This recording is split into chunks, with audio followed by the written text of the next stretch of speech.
Hey guys, welcome to Yum's the Word with Akina Ying. In this video, I'll walk you through how I made some delicious pork dumplings, step by step. I'll link the free PDF recipe in the description box. I doubled the recipe, so it made approximately 100 dumplings with a good amount of filling left over. And don't worry about the leftover filling. You can just fry that up in a pan as an egg roll in the bowl. Okay, so first let's make the filling. These are the ingredients you need: ground pork, cabbage, jalapenos, and a bunch of chives. The jalapenos and chives are optional. Salt and pepper, rice wine, and sesame oil.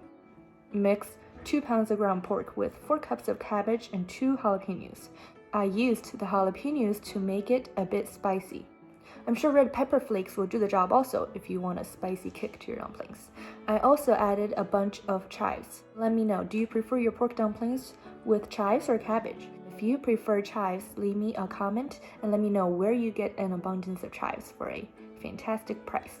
Add half teaspoon of salt and pepper. Then add 2 tablespoons of rice wine vinegar. I used white cooking wine because I didn't have any rice wine vinegar on hand.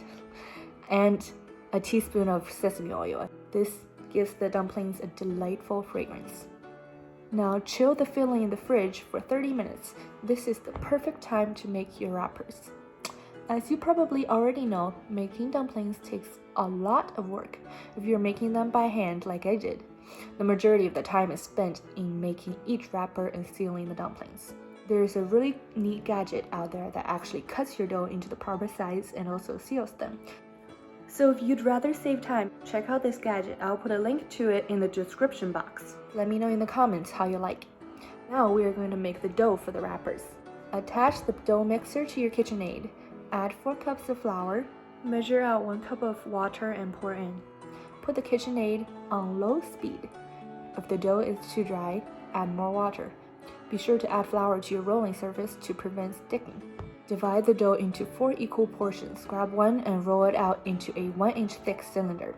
Cut the cylinder into a 1/4-inch triangular shapes. Press on the shape with your fingers and roll it out into a 3-inch circle with a rolling pin. Sprinkle each wrapper with flour to prevent sticking. Now for the fun part, making the dumplings. Grab your filling out of the fridge, get a silverware teaspoon, put a wrapper in your hand. Add the filling to the middle of the wrapper.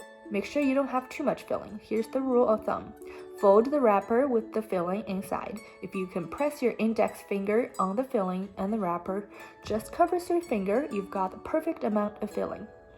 Start on the top right side and fold little creases on the wrapper and press hard. You don't want them to be opening up when you cook them. Boiled dumplings is my favorite. Simply boil a pot of water and add the dumplings. As you can see, I dropped the dumplings in from just above the water. Then carefully stir it with a spoon. Bring to a boil. I added a little water once it boiled. When it boils the second time, your dumplings are done. You can either ladle the dumplings out with a spoon for a soup version, or you can use a slotted spoon. This will probably keep them from breaking, and put the dumplings on a plate. Also, as a bonus, I've included a delicious dipping sauce recipe. In a liquid measuring cup, measure out a 1/4 cup of soy sauce, 2 tablespoons of water, 1 tablespoon of vinegar, and 1 tablespoon of sugar, and a teaspoon of sesame oil.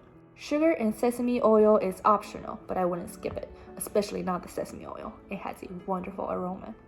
Well, that's the end of the video. I hope you make some delicious dumplings.